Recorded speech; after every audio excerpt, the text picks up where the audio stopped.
The sun's shining, the birds are chirping, and then they get caught up in the clockwork gears of my unassuming birdhouses and are disassembled mechanically. Such is the nature of an RPG, a solipsistic adventure for my own benefit. Life is meaningless when you're the protagonist. Hold on. Let me pop over to the apothecary real quick.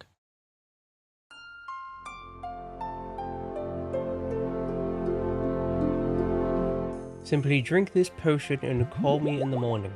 Call? What do you mean by call? Just yell. If you can't, then take more medicine. What is it anyway?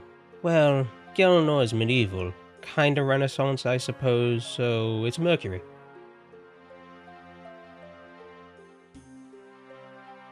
Thanks, Doc. Medical advancements sure are breathtaking. I'm good for a head cold at least 2 or 3 times a year. It sucks.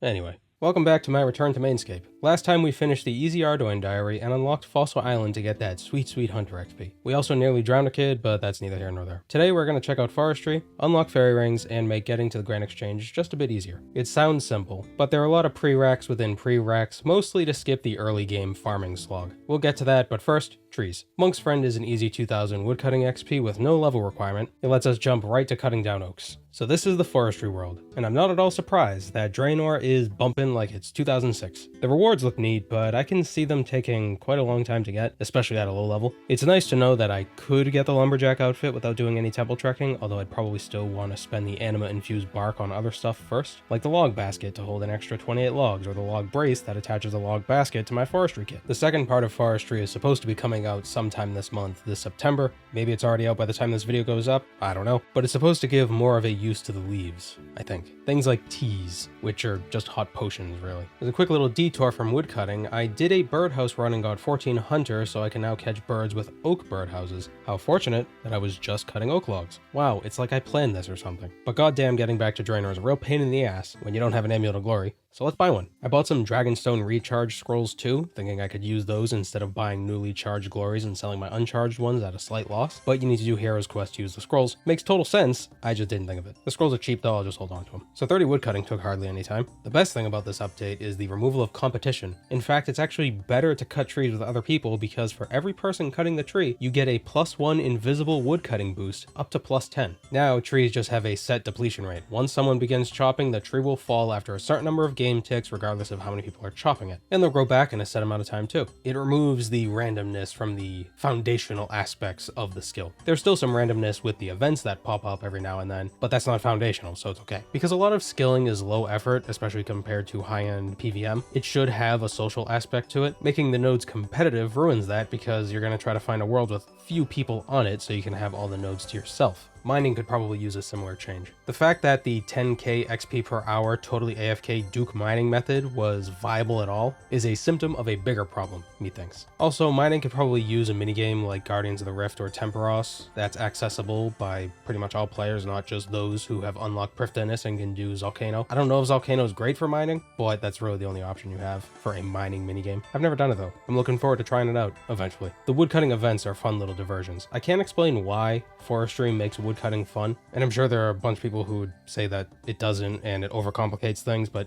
I like it. I can't explain why, but I'm enjoying it more now than I did before. And you know, it's not even all that engaging. It's just that it's as chill as woodcutting has always been, but without the randomness of trees vanishing. And I like that. It was fun enough that I went and got 50 woodcutting just because. And I got some demon feet from a beginner clue. They're like weirdly seductive, right? Oh, what, am I the weirdo here? What, and next you're gonna tell me, instead of digging myself into a deeper hole, let's get some agility levels. Early agility blows, so we'll be doing quests. What a surprise. First is Tourist Trap. We can get 10 fletching quickly by adding feathers to headless arrow shafts, and we can more than exceed the 20 smithing requirement by doing the Night Sword quest. With how few transportation methods I've unlocked, I've been finding myself getting to Port Sarim by teleporting to the Kandarin Monastery and chartering a ship with Captain Barnaby in Arduin to Rimington. It'd probably be faster to buy a house and teleport to Rimington, but I'm saving construction for its own thing. We'll get around to it. Level 1 to 29 smithing from a single quest. I'd love to ask the Gowers how they settled on XP rewards for quests. Some give the most awkward, piddly amounts, and others let you skip the entire beginning of a skill. Do you think they just put numbers on a dartboard, or was there like a formula involved here? Yeah, you know the shtick. Don't worry, Irene. I'll save your daughter. Thank you, adventurer. Here's your daughter Irene. I didn't almost drown her. I'm sorry, what? Agility XP, please. 2 helpings of 4650 agility XP launches us to level 27. Feels good. The Grand Tree gives a good bit of agility XP as well, but to make getting around Gnome Lands a bit easier, we're gonna quickly do Tree Gnome Stronghold and unlock Spirit Trees. Tally-ho. What noble final words, a death rattle to strike fear in the hearts of all who stand against gnome kind. I'll finish this fight for you, nameless gnome. Tally-ho, dickhead. Over 11,000 XP gets us 36 attack, but more importantly, we can use those spirit trees. Hey, King. Just exacted revenge for some war crimes down south. That's not a euphemism. But the village's king's family was totally slaughtered, like, during lunch. So what's going on with you? Trees dying? I'm on it. Oh, well, there's your problem. You got a demon in your roots. Now, I can't guarantee this is the only one. I'll get rid of it for free for now, but I've been doing this a long time, and there's never just one. Probably best if I set some traps just to be sure, and I'll bait them with some of the stuff they like to eat. Cheese, peanut butter, souls of blistered hope, typical stuff. After about a week, if the traps are still empty, you're good. If they're not, get in touch with my people, and I'll come back out with the strongest stuff. Lots of XP from this quest, 33 agility, 41 attack, and 35 magic. We can now use rune weaponry and cast firebolt. Oh, and we can use these XP lamps that have been sitting in my inventory this whole time. Another 3,500 agility XP brings us to 34. Now, I may be pushing into endgame agility, but that doesn't mean I enjoy running more than I need to. The Varrock Medium Diary unlocks an alternate Varrock teleport location right near the Grand Exchange, but there's quite a lot we gotta do before we can even consider getting to work on that. First is 40 combat. You need to get a task from Vanica, and he won't even talk to you if you ain't over level 39. For easy combat levels, we're gonna do Waterfall Quest. It feels weird having such a disparity between my attack and strength levels, so it's gonna be nice to kinda get them closer to each other. This quest is actually way easier when you have more than 10 health. 44 attack, 31 strength, combat level 33. And now the fastest way to get these last 7 combat levels would be to train my defense and prayer. And I know just the quest for that. But let's sidetrack ourselves once again. In between sessions of Starfield, I was doing birdhouse runs. The problem is, my hunter level was quickly outpacing my crafting level. So unless I wanted to be stuck using oak birdhouses when better birdhouses awaited me, I'd have to do some crafting training. Cutting sapphires is fast crafting XP and it's profitable, but I need 20 crafting first. Through the magic of buying teletabs, I was able to get to Camelot in no time and finish Murder Mystery for 1406 crafting XP, another XP amount I'd love to learn the reason for, and come within 22 bowstrings worth of XP away from level 20. Unironically picking flax in 2023. With 20 crafting, I bought enough sapphires to get 35 crafting. If I were to make them into sapphire bracelets, I'd be able to sell them for more profit, but that would take longer and I don't have any convenient forges available to me right now. That's 35 crafting. That'll last me until 44 hunter when I can upgrade to maple birdhouses. Even made a slick 5k profit. Max cash, here I come. Returning to combat training, we're gonna rescue Merlin from being trapped in this crystal. Another question for the Gowers. What was the criteria for how many quest points a quest gave? Why 6 from Merlin's crystal? The follow-up, the Holy Grail, only gives 2 quest points. But I guess 11,000 prayer XP and 15,000 defense XP is a good enough compromise. 30 prayer and 32 defense gets me to exactly combat level 40. How convenient. But man, if you think that's the end of our pre-diary requirements, then you're wrong. Yeah, we got more to do. The next 3 minutes will be devoted to doing the quest Garden of Tranquility. In fact, we'll be accomplishing one of today's goals as a sub-goal of this goal, and we start with a quest of subquests. Recipe for Disaster. Obviously, we're not going to be doing the whole quest right now, but the Goblin General subquest gives 1000 farming XP with no farming requirement. I need level 25 to start Garden of Tranquility, and the best method of training farming from level 1 to like 35 is quests, so that's what we gotta do. Low level produce is just too slow. That's 10 farming. Now to the swamps. Kill a dog, get yelled at by royalty, plot the revolution, recognize the futility of it all, and return to the temple, safe spot a monk, moisten a vampire, deliver pure essence, and here we are east of the River Sav. We're now free to do the quest Creature of Frankenstein, a prereq for Garden of Tranquility, but we still need more farming XP, so we're gonna travel south and help Philemon Parlock become a nature spirit. Annoying little translucent prick. That's nature spirit sorted. Now we move on to Lost City to unlock Zenaris. And of course, after killing the Draymond spirit, I made sure to get multiple Draymond branches because we'll need some extra for later quests. We could start Fairy Tale 1 immediately, and since it gives farming XP, it's a no-brainer. Hey, Philemon, I'm back. Long time no see, huh? Enchant my shit.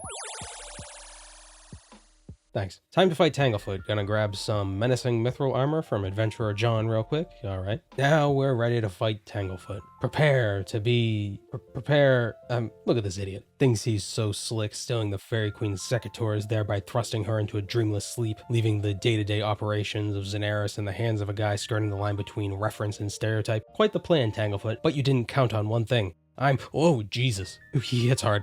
Eat. That's 20 farming. Nearly there. But while we're here in Zenaris, I think we should get Fairy Tale 2 started. I don't have anywhere near the levels to finish the quest, but we don't need to get that far into the quest to unlock fairy rings. If I had to make a tier list of priority unlocks, fairy rings would definitely be near the top. At least A tier, probably S. For more farming XP, the forgettable tale of the drunken dwarf. Since I need to complete Gertrude's cat for the Varrock medium diary anyway, and I need a few cooking levels for drunken dwarf, I'm gonna do that and get some cooking XP. I've never seen a cat more excited in my life. What a beacon of joy. First, to enter the city of Celtigrim, we gotta do the giant dwarf quest. Lots of levels from this quest. None too important though. Moving on to forgettable tale. Seeds planted, and now we wait. Hops brewing, and now we wait. 5,000 farming and cooking XP takes us beyond 25 farming to the lofty height of level 26. Time for Creature of Frankenstein so we can get the Ring of Chaos, which we'll need for Garden of Tranquility. Mary Shelley started writing Frankenstein when she was 18, published it when she was 20, and it's still a cultural icon some 200 years later. On the one hand, good on her, making a mark on the world like that. On the other hand, I don't think I'd want anything I wrote when I was 18 seeing the light of day ever again. Garden of Tranquility time. This quest is gonna take a bit.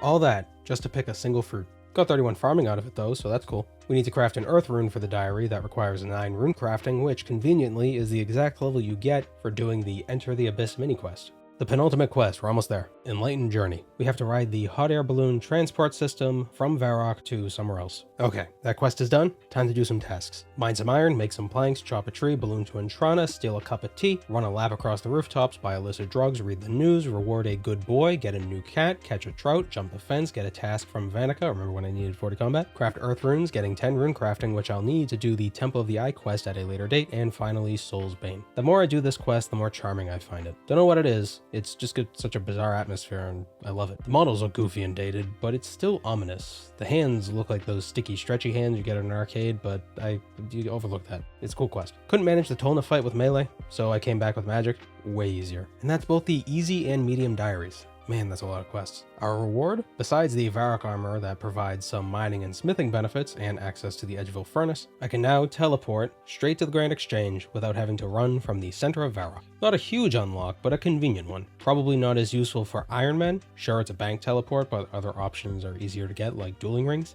Still, I'm excited to have it. I'll use the easy lamp on agility, and hold on to the medium one because I need level 40 to use that. Always losing an inventory space. Next time, prayer, magic, agility, and possibly RuneScape's most iconic questline. Take care, everyone.